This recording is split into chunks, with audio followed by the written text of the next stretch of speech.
Now back to Kincaid and Saltunis, 97.5 The Fanatic and the Fanatic app. Andrew Saltunis with the next 3 days off. He'll be back in on Monday. So I'm Connor Thomas sitting in his seat. John Kincaid to my left and Sean Rodman on the board. It is also an Adam Schefter Wednesday. We'll talk to him coming up in a little over an hour at 8:05. So we'll get into some mini camp conversation with Shefty and talk to him a little bit about what Nick Sirianni had to say yesterday. And if you missed it to start the show, Nick Sirianni talked in depth about A.J. Brown, which was something we didn't expect to hear at length comments about. I imagined that he was just going to try and move on from the conversation, but he was very candid talking about how A.J. Brown exited and where the team is at now. And, John, you loved it, man. I loved it. You were singing his praises. I don't think he wanted to what's really crazy is I don't think that he wanted to move on. I don't think so either. I think he enjoyed the chance yesterday to get that off his chest. But I also think he wanted to close the chapter. Because it's clear to me that there's still love there with him for A.J. Brown. Absolutely. The person. And love for what they accomplished together. But not love for the way that it came off the rails. Yeah. And those things are hand in hand. And I got to tell you is that I would have no love for it, no respect for it at all. If I was one of his teammates, I would not be pleased that somebody derailed a championship run with their own selfish agenda. Yeah. I would not. And so I'm so proud of Nick Sirianni for telling us the truth. Thank you, Nick. Thank you. I love it. It's not like we're talking about Jalen Reagor here. Right, exactly. We're talking about the number one wide receiver on a stretch of the greatest era in Philadelphia Eagles history. And if you're the head coach of that team, by the way, a head coach who has a lot riding on this season when it comes to his job. And every year in Philadelphia is pretty much a must-win year for the Eagles when you have this quality of roster. Or even if you don't, you got to win as the head coach of the Eagles, or you're going to be looking for a different job. In this town, you do. When you lose a player of that caliber, part of it is, man, you're making my job tougher. And we had a good thing going here. Right. So that's a lot to consider. And that's a lot for you to consider as a fan of the team. How long do you hold that grudge because of the way A.J. Brown exited it, everything that happened with the saga, and what this year means for the team going forward? That's our big question today. What do we have on the text line there, Shawnee? All right. First up on the text line, we have Mike from Turnersville checking in. He says, I'll be over it after August 19th and 20th when local media hopefully get a chance to pepper Brown with questions.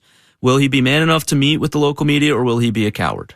August 19th and 20th, in case you're wondering, the joint practice dates with the New England Patriots, which is an opportunity for the media to talk to A.J. Brown. I imagine he'll talk to them. I don't think he'll be honest. That's a different conversation. I think he'll meet with the local media because I don't think he's a turd. I think he'll meet with the local media. I think he'll face some of the music. And I think he will be honest about there's something, because he did talk about it, that he did say that going to social media when they were 4-0 right after that game, he admitted that was a mistake. Yes. So I don't think he's completely unaware. But I don't think he believes that his criticisms of the offense and what he wanted for himself, I don't think in his heart of hearts he believes he's wrong with that. Oh, no. By the way, I'll make that totally clear. I don't disagree with him. No, I'm saying... you don't disagree with him either. Well, I don't disagree that the passing offense needed to be better. Right. But I'm also talking about how many targets he gets. Oh, no.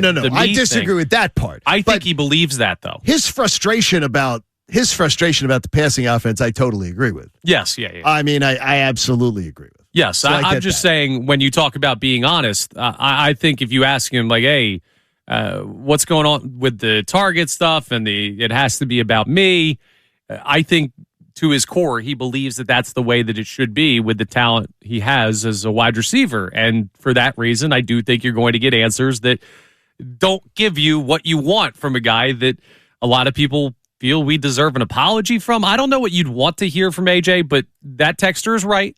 There are going to be pop-up pain points. One of them is going to be the joint practices. Right. Another one is going to be anytime during the season where either the Eagles wide receiver room does not get the job done in a given game, or if you see A.J. Brown go out and have a 2-touchdown, 100-plus yard game for New England. That day's coming this year.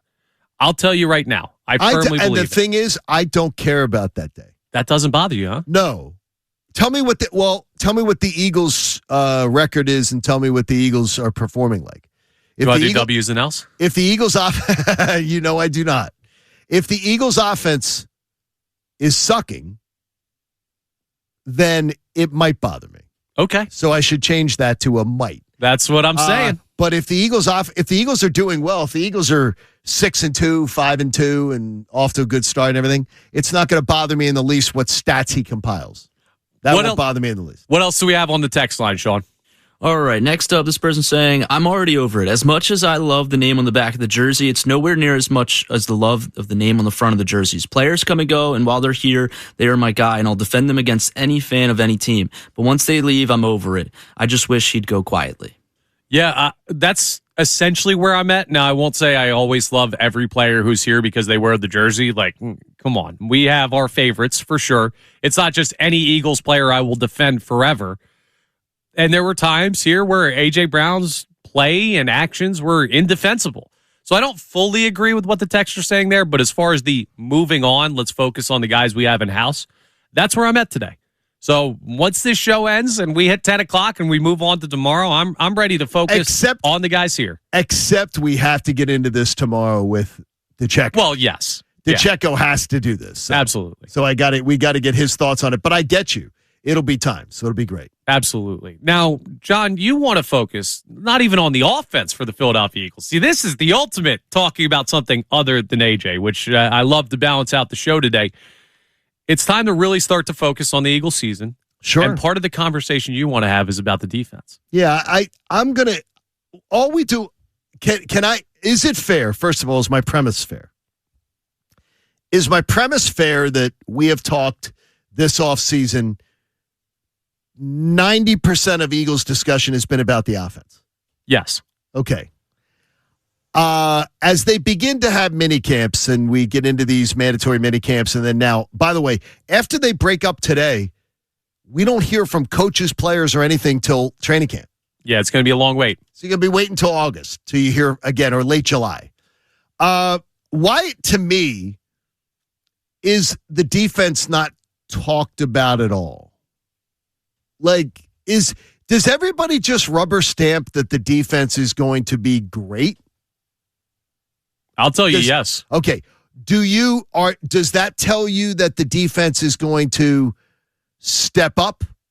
Do you believe the defense is going to step up from last year? Whenever there's a cap situation with the Philadelphia Eagles, I do not stress over it remotely because the guy making that decision is named Howie Roseman, and he is the best in the NFL at it. That is one of the pockets of Eagles questions where I'm like, I'll never worry about it because I know he will figure it out. Well, no, I'm just saying to you I'm not talking about the... No, I know. Yeah. I'm leading into the second highest guy on the totem pole, or I guess second lowest when it comes to that. You've learned that. They're very good. Vic Fangio is in that category for me. Okay. When I think about the Eagles defense, as long as Vic Fangio is running the show, they're going to have a great defense. Like, I can look at the issues at certain position groups, and all of that to me is wiped away by the idea that Vic is going to figure out a way to make them a top 10 defense. Okay, they were just for reference, okay? The 2024 Eagles that won the Super Bowl. Do you remember what they were points per game in the NFL? In their ranking? I forget. I do. I imagine they were top 10, though. They were second. Yeah. They were second. The 2025 Eagles last year. Do you remember? Because, I mean, I think a lot of people, we haven't talked about the defense at all. No, we haven't. Where were they at last year? What, fifth? Fifth. They were fifth. Okay. Which is outstanding. Whenever you're in the teens, you're doing something outstanding. Last year, they were 19.1 points per game. Single digits the last 2 years. Which is outrageous. 17.8 the year before that. Outrageous. Those numbers are crazy. Isn't that proving my point on Vic Fangio? Okay, what I'm saying to you is, there's no doubt in your mind that is being kept to that level. You're penciling that. Are you penciling in? How about this? I'm just going to make it. Are you penciling in 20 points or less? Yeah, I am. Rodman, you penciling in 20 points or less? Definitely. I am too, and I just wonder if it's too arrogant. Why would it be? The schedule tells me that it's not. The schedule tells me that they're playing, tells me that it's not. And Dan Orlovsky has talked about this on ESPN and on NFL Live. he believes the Eagles' schedule sets up perfectly for this defense to eat this year and for them to be there. But I do wonder if remember in 2024, halfway through the season, they were around 12th. And at the end of the season, they were second. Yeah, really turned it on late. 2025, it was more of an EKG, but they still ended up fifth. They ended up fifth in points allowed. I wonder, is this group just ready to go from the jump? And this is a team that from the very, very start. I think that's so logically, right? Let's break down the lifeline of the Philadelphia Eagles defense. Right. When you go back to 2024, Super Bowl winning year. Sure. You got two rookies on the outside playing corner. Well, Cooper DeJean in the slot. You got Zach Bond in his first year here in Philadelphia. Absolutely. You had a lot of new pieces and young players on that defense that are still here, mind you. But it took them a while to build into what Vic Fangio wanted them to be. Cooper DeJean didn't play for the first month of the season. He didn't, exactly. Then in 2025, you saw more of the up and down, which was, to me, a little bit better for them. I'd rather see you have those better performances. You can have rough weeks. Every unit in the NFL does. But they were more consistent, I would say, at that high level from the start. I would say that it's safe to assume that this year they would start even better than what they did last year, that you'd see more consistent high-level play because you have a lot of the same guys and you have a more proven group of defensive players with the guys that are your stars. And when I look at it, like if you're starting out, Commanders, at Tennessee, at Chicago, but then you got the Rams, then you got Jacksonville. You got some offenses there that can challenge you. But, I mean, I think that there's a chance that at least they can get their feet wet and help to carry this offense early. Yeah, the first 2 weeks have to be really good, both for the offense and the defense. Like, you have to start this season hot. And carry the offense. Well, not even. Both sides have to be really good because that Chicago, L.A. Well, stretch, the Chicago's the 3. Week 3, and then the Rams is the week 4. Right. Like, to me, that stretch is different. That first 2 weeks, you've got to say to yourself, those are the two almost like, I'm not going to say preseason games because Commanders aren't going to be they're not a pushover. No. But they're not You should beat them. You should beat them. And you're playing at home. That to me is, let's see this defense give the offense the breathing room to work things out and get things rolling. Yeah. I like your mentality there. I just don't want to see this offense sputter in the first 2 weeks because I was saying more when you hit week 3, okay, you better have stuff rolling because Chicago's going to be tough, LA's going to be tough. You've got a couple of tough games there. That might be your toughest stretch of the season, depending on how you evaluate the later weeks. If you look at Chicago, LA, Jacksonville, like that's the Jacksonville's a neutral site game, but Jacksonville's a playoff team that can challenge you. For those games, that's a rough stretch for this defense. That's a rough stretch right away to see what this defense can do. We just assume that the defense is going to be great. And I think anything in the teens is great. Now, it is outstanding. If there's a part of the defense that leads to you second-guessing that, and if you believe what we believe, or if you disagree, let us know at 610-632-0975. Davis Honda text line is open. Voice memos. You can also call us the old-fashioned way. We're happy to hear from everybody this morning. If there's one thing that makes you think, hey, maybe we are overstepping with we just assume the defense is going to be great, it's probably the safety position. That's the number one position on this team that I am worried about. And very interesting comments from one of the newest Eagles. Okay. Tariq Woolen talked yesterday. And this is more like, hey, I'm on a new team.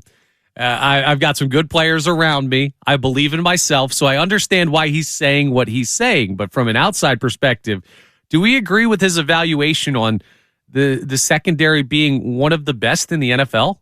I feel like we can be one of the best, secondary groups in the league, and we all are confident about that. And these guys have showed that with their work.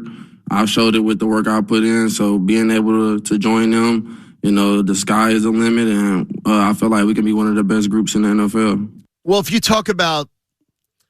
if you were to say right now to general managers in the NFL, you can start poaching, if there was a draft of existing rosters, I believe Quinyon Mitchell's going in the first handful of corners taken. Yeah.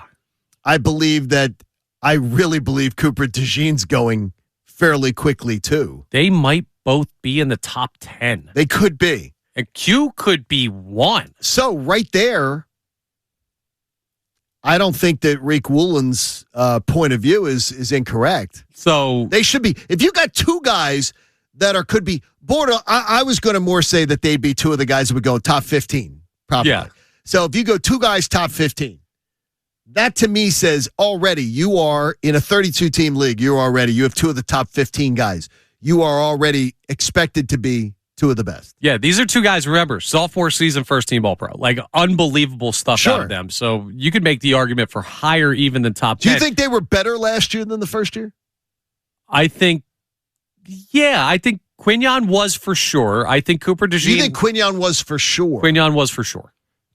Coop had some rough weeks in there where he wasn't at his best. But the other thing that's tough to evaluate is he didn't play a full season his first year. So it's not full apples to apples. I firmly would say Quinyon Mitchell had a better second season than his first year, and his first year was pretty damn. How'd you go on that one? I think they both had better years their second year. I think why it's a questionable on Cooper is more so of the drastic change when he came in year one, right? Of how much better it was. Yeah, I still think he got better. I just think that the difference from year to year, what we saw from the previous slot corner is what makes it feel like it's year one. Yeah, he's a very, very important guy to have on this team. But my question is, for anyone who agrees with what Rick Woolen was saying there about, hey, we have a chance to be the best secondary in the NFL.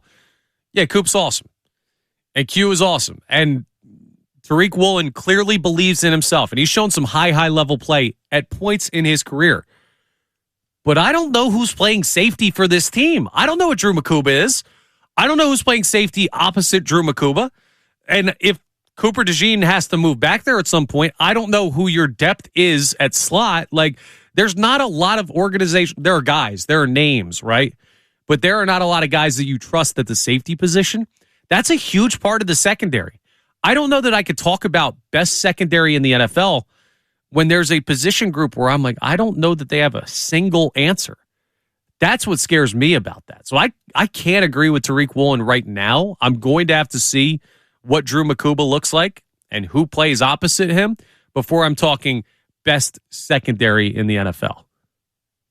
Am I too focused on safety? Because you have great players at corner. I think that it could be I'm worried about the soft underbelly of this defense.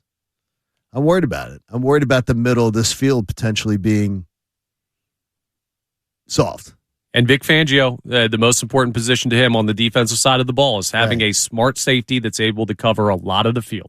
Right. As much as I trust Vic to handle things, he can only work with what he's been given, and I worry about that safety spot. So do you as well? You can let us know, 610-632-0975. Coming up next, John has some interesting numbers on Jalen Hurts. Speaking to the anti-Jalen people out there among us, whether locally or nationally, will you buy into what the numbers say about a narrative that maybe shouldn't exist when it comes to Jalen Hurts' criticizers? We'll talk about that next. Remember, Adam Schefter joins us coming up at 8:05. A lot of busy stuff here on Kincaid and Salchunas, 97.5 The Fanatic. Kincaid and Salchunas, 97.5 The Fanatic and 97.5thefanatic.com.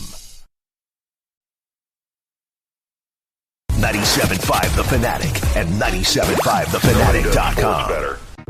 If you want to see their wonderful faces, check out youtube.com/975 The Fanatic Philadelphia. More of Kincaid and Salchunas coming your way now. 7 a.m. hour is brought to you by the BetParx online casino and sportsbook app. Live bet sports on the BetParx app. Play all your favorite casino games. There's always another way to win on the BetParx online casino and sportsbook. Got to be 21 in Pennsylvania, Jersey, or Maryland. Gambling problem? Call 1-800-GAMBLER. This is about to be a very interesting conversation about Jalen Hurts that John wants to have here today. We're going to get into some numbers that might dispel a narrative. For me, it's not fully dispelling it, though. And this might make John a little bit upset with the guy sitting in the seat next to him today. Good news. Yeah, I'm going to get a little upset with you. Andrew Salchunas will be back on Monday, so you only have to deal with me next year for the next 2 days. He may have had the same, opinion, so who knows? But the idea of the Jalen Hurts critics having some numbers that prove them wrong, that's always intriguing to me because the conversation around QB1, and this has become very loud this offseason because some people see A.J. Brown leaving and they're like, it's not just the relationship with Jalen Hurts. It's not the off-the-field stuff. It's the, Jalen can't throw, so AJ's got to get out of there and go see a real quarterback in New England where he could actually get his numbers. That's how some people have taken this, whether that's locally or nationally. Sure. And we know that the Jalen Hurts discourse, there are some numbers that tell you those people are crazy. There are others that tell you, hey, maybe he doesn't do the stuff he needs to do to be one of the top passers of the football. You could have any conversation. You know what Jalen Hurts is as a quarterback? You remember that dress that went viral on social media? Where everybody was asking about the color? Yeah, is it white and gold or is it black and blue? See, you can't ask me because I'm shade blind, so I can't tell colors. I have to ask you guys colors sometimes. Well, take my word for it. Nobody had any idea. Nobody had any idea. It depends on the angle you look at it from, and that's Jalen Hurts to me. Well, that's where I'm going to ask you all. And Rodman, if you didn't read what I sent, first of all, shame on you. But if you didn't read what I sent, may I ask you, in tight window throwing, what do you feel you hear on 97.5 The Fanatic, in the local media, in your social media feed, about Jalen Hurts throwing into tight windows? Oh, on my social media feed. And in the media, from our listeners, from people who criticize Jalen Hurts. The prevailing narrative. What is the narrative? The prevailing narrative is that he's not the best at tight windows. Do you know, in the last 2 years, Jalen Hurts has ranked second and third? I do. In the NFL. Thank you for reading. In the last 2 seasons in yards on tight window throws. In yards on tight window throws. In yards. So that means he not only is great at it, that means he's productive at it. That's freaking awesome. So how do people continue to regurgitate garbage against our starting quarterback like this? Where does this come from? Where does it come from? He is second and third. Shane Haff, who does great work. Haff, if you don't follow Shane. Follow Shane Haff NFL. He really does great work. He's 8th and 6th in the last 2 years in tight window throw rate among quarterbacks with double-digit starts. But he's second and third in the last 2 seasons in yards on tight window throws. By the way, a lot of those yards being on deep balls, like the deep ball throws, which he's like the best in the NFL at. Yeah, we know he throws a great deep ball. Where do these fake talking points come from? And more importantly, why do people want to perpetuate them against a guy who has already gotten us to 2 Super Bowls and won us one? Complicated answer. So okay. Where they come from is the fact that not everybody's watching the games, especially nationally. If you look at the box score for Jalen Hurts, you don't dive deep into it. You see the amount of yards and the amount of attempts, and you say, okay, the story that's telling me is, one, they don't let him, or he doesn't throw the ball as much as some of the other gunslingers in the NFL. And 2, he's very conservative because he's trying to avoid turning the ball over. Now, we've heard that from him, from Nick Sirianni, the focus on protecting the football. But people take that and they turn it into, he's not good at it, so he doesn't do it. If you're the best deep ball thrower in the NFL by yards, by the way, I'm going to say that over the last 4 years, he is, because statistically he is. Last 4 seasons, he is. So I'm going to say 4 years of data is a lot of data. He is the best deep ball thrower in the NFL by yards. Best guy. And he throws it into tight windows. Last 2 years, second and third. How can somebody say he doesn't like to do it? I think some of it's people watching rather than the numbers. Because there's times where we watch Jalen, he's hesitant to throw something.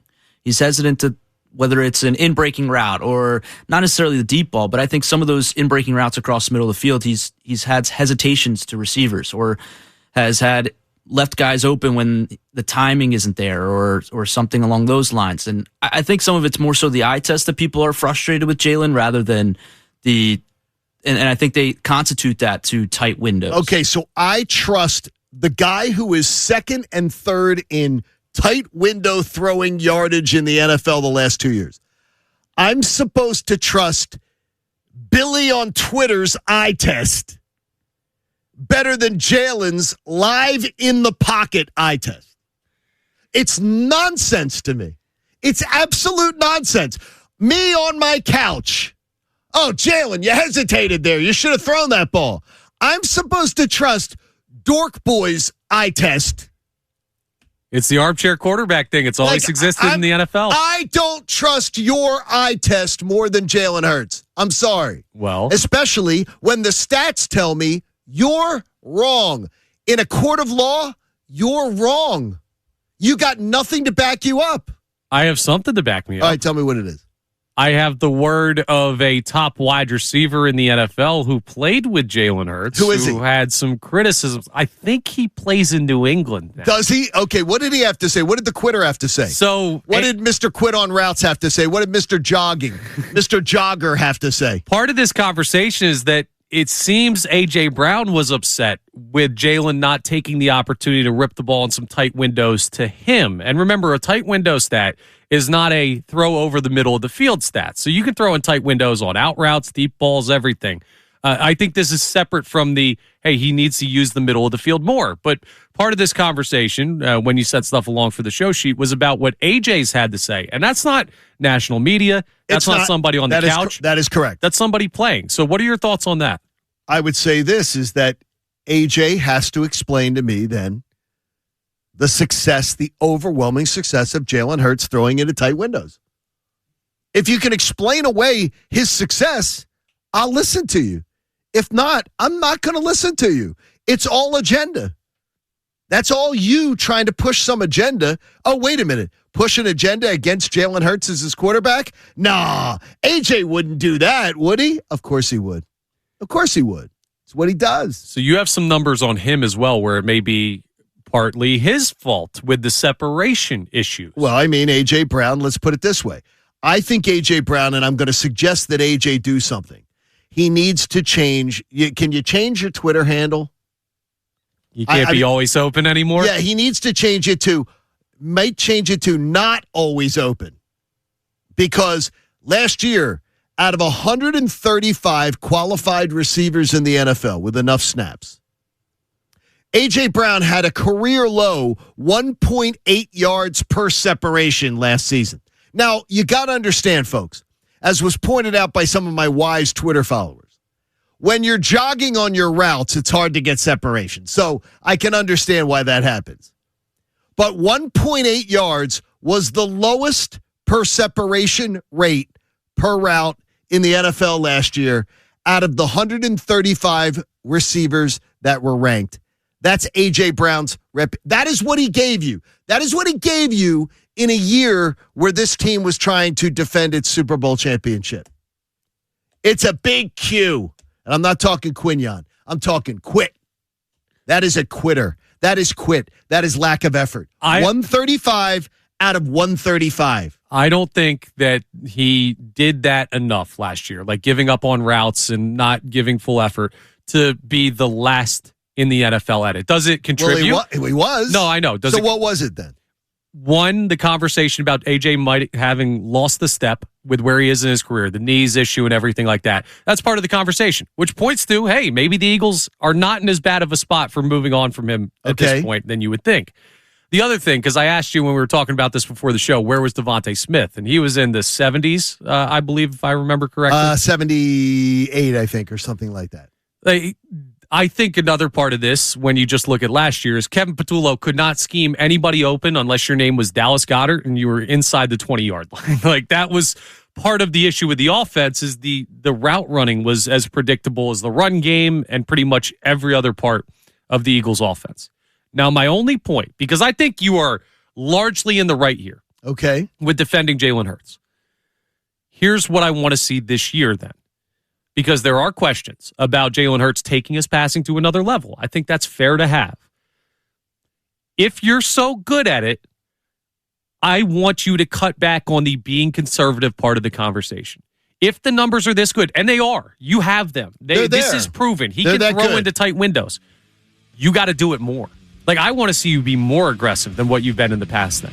I want to see you rip some of these because you've shown you're capable. I believe this offense is going to lead us there. And it should, right? But I think Sean Mannion was brought here, I believe, to do that. I think that's valid to ask. I almost think that shows me that not scared of his own shadow or anything. It's a principle of the team. Nick Sirianni believes this too. But Jalen Hurts needs to maybe believe in his ability to throw in those tight windows more. The numbers show that he should. Could be. So there's no reason why he shouldn't do more of that this year. The AJ part of it, man. You need to separate if you want the ball, big guy. I don't know what more to tell you there. But you might want to run on a route instead of jogging. It's so much more of a complicated conversation when it comes to who Jalen Hurts is as a quarterback and what he's good at than people would have you believe nationally. And that's why, to me, he's the dress. Is it black and blue or is it white and gold? We're going to argue forever about it. Nobody knows who's actually right. Now, if you're exhausted by the AJ conversation, I've seen the YouTube. I know that some people are like, oh, it's all AJ again. Guess what? We've got today's headlines for you coming up next with Sean Rodman to break up what we've been into today. Some fun stories. We'll check the Twitter poll and Adam Schefter at 8:05. So don't go anywhere. It's Kincaid and Salchunas here on 97.5 The Fanatic. Kincaid and Salchunas, 97.5 The Fanatic and 97.5thefanatic.com. 97.5 The Fanatic and 97.5thefanatic.com. Andrew John Connor, Kincaid and Salchunas, Philly Sports Talk, 97.5 The Fanatic and the Fanatic app. All right, coming your way in just a couple minutes, today's headlines with Sean Rodman. So we'll have some fun stories from around the rest of the sports world, but we got to check in on our Twitter poll today. As always, it's brought to you by Dr. Avidan Appel of Iron Mountain Men's Health, having to do with Nick Sirianni's comments yesterday and his media availability. Talked at length about A.J. Brown. Sean, what do we have as our question and the results so far? All right, our question is, did Nick Sirianni's comments yesterday on A.J. Brown in any way change your opinion on the end of A.J.'s time in Philly? No, still leading the way and climbing at 83%, and yes at 17%. I think that speaks to our overall topic today, which, if you missed the start of the show, is when are you going to move on? When will you be ready to kind of not forever move on, not forget A.J. Brown ever existed, but move on from him being at the forefront of your mind when it comes to thinking about the Philadelphia Eagles? The people saying no there seem like the people who are already close to or have already moved on, because that to me says, I already have my mind made up. I already know the story. Nick Sirianni saying that type of stuff did not really influence my opinion because I had already made that pretty concretely. Is that fair evaluation of where those no's are at, John? That's fair. And I, by the way, I totally understand the people who are saying they've had enough. They've had enough. There's the fatigue. And I promise we're going to get past this. It's great when the head coach talks about it, though. It is. It's awesome. Yeah, we can't ignore Nick Sirianni talking about the wide receiver that essentially forced his way out of the organization. This is the first time we've heard him, not the A.J. Brown is an Eagle answer, because you can't give that anymore, not next question. He actually talked in depth about it, and there are some very interesting things. We'll play that again for you in the 8 o'clock hour, some of the things that Nick Sirianni had to say. But it's time now for today's headlines with Sean Rodman. Today's headlines with Sean, no relation to Dennis Rodman. All right, today's headlines is brought to you by Lundy Law. For over 70 years, Lundy Law has been fighting for injured people. If you need them, remember the name Lundy Law, your injury lawyers. Visit LundyLaw.com. That's LundyLaw.com. And first up, let's start in the world of the NHL. Last night, Game 4, another good one last night, and this series has been amazing so far. And the final seconds tick off. The Carolina Hurricanes still have not lost back-to-back games since mid-January. They're 25-7 this year after a loss, including the regular season. It's incredible to me that teams, first of all, how good they are, but these two teams, this is one of the best Stanley Cup finals I've ever seen. It's insane. Every single game has like a major multi-goal comeback. It comes down to the wire. And they're tight games. They're highly entertaining games. And by the way, the record, the ratings are incredible. They should be. It's a must-watch. The ratings are incredible. They just had a rating for Game 3 the other night. The ratings for Game 3 are the most in 24 seasons. That's amazing. Saturday night's game was 24 years. That's great for the NHL considering it's the 40th TV market, Las Vegas, and the 22nd TV market, Raleigh-Durham. Yeah. That's awesome. I mean, absolutely. It shows you it's the hockey. It's not the city. No, and it was something that we saw when the Flyers were playing and throughout the Stanley Cup playoffs. This has been a really great year for the NHL, and they've got momentum going. It's also a great time for you as a Flyers fan to know that your team's going to be in the mix. So good stuff from the NHL. That series is must watch. We got a couple of them going on right now. It's been a really fun playoff stretch when it comes to what we've been seeing in the NBA and the NHL. What else do we have, Sean? All right. Well, our friend Adam Schefter's coming on in just a few minutes. So he said a little something interesting on his podcast that I think a lot of Eagles fans are not necessarily going to like for an opposing team. Nobody is coming out right now and saying Aaron Donald is coming back, but everybody is acknowledging that it is a possibility. And the fact that it is even a possibility in June tells me that I think there's every possibility it will become more real in July. And I think if and when they present a plan to him as to how he would be used, I think it's more likely than not that he'll be back. More likely than not that Aaron Donald will return. We'll get a little bit more color on that, I guess, when we talk to Adam, because that's, if you've got to block, and this offensive line was banged up last year, if you got to block Aaron Donald and Myles Garrett, you're going to have a rough day. That's really, really rough. I got to wonder, Aaron Donald coming back out of retirement, I'm not going to doubt that he can come back and contribute because we've seen it with Brandon Graham, who is no offense, BG, no offense. You're not Aaron Donald. And he would admit that. But I still got to wonder how much the time off is going to affect it. I'd imagine even coming out of retirement, Aaron Donald is going to be better than league average. I would imagine he's going to be considerably better than league average. And by November, if he stays healthy, he'll be better. He'll round into whatever shape he needs to be. And that's going to be a problem. The Rams are starting to really scare me. Yeah, it's a scary, scary team and they're hosting the Super Bowl. You've got them in week 4. Oh. I'd rather play them in week 4. Yeah. I want to play the Rams in week 4. Get them early. And play them here in a 1 o'clock game. I think it worked perfectly for the Bears. There's probably a pretty good chance that if you want to go to the NFC Championship game, you're going to see them along the way at some point as well. So exactly. There's a lot of suspense building with the NFC picture this year. What else do we have, Sean? All right, lastly, we'll round out with a feel-good story. And Livy Dunn posted on her TikTok the other day, and it was a feel-good story about Paul Skeens. I guess they were driving home somewhere, and Paul Skeens had pulled the car over and saw some Little League players playing along in their practice, and he stopped to have a catch with them, and she kind of put it on her social media. And I think Paul Skeens deserves maybe a Good Guy award this past week. I think he does. Yeah, I think that was awesome. He's a great, just upstanding person. I got to be honest, as a baseball player, I love and respect the way he throws the ball. I hate the guy because he's going to be standing in the way for a while of Christopher Sanchez winning a Cy Young. Now this year, Sanchez has had the better year. But anyone who's going to keep my guys from winning awards, I'm going to have to root against you. And we'll see where he ends up when the Pirates decide not to pay him. But for anybody rooting against him as a baseball player or hoping Sanchez wins an award over him, this stuff with the military time and at the service academy, going to LSU, making that tough decision, how he represented Team USA in the World Baseball Classic. He's an outstanding individual. That's a guy you should root for. And absolutely. It's a great move by him. Now, what do you think if you're a kid and you're playing Little League? And you're just, no, these kids were just hanging out playing too. Yeah, This wasn't an organized Little League practice either. If Paul Skeens gets out of the car and says, you want to have a catch, I'm saying no. Bro, you throw 100. No, you aren't. I'm 10. No, you're not. I'm 10. I want my glove to be intact. You are loving it. You think he's gassing them up? You think he's just full on raring back? Hey, kids, you want to see 100 real quick? No. That's great. Maybe against the backstop, but not to the kids. No, that's awesome. I'd be terrified. Man, this guy throws hard.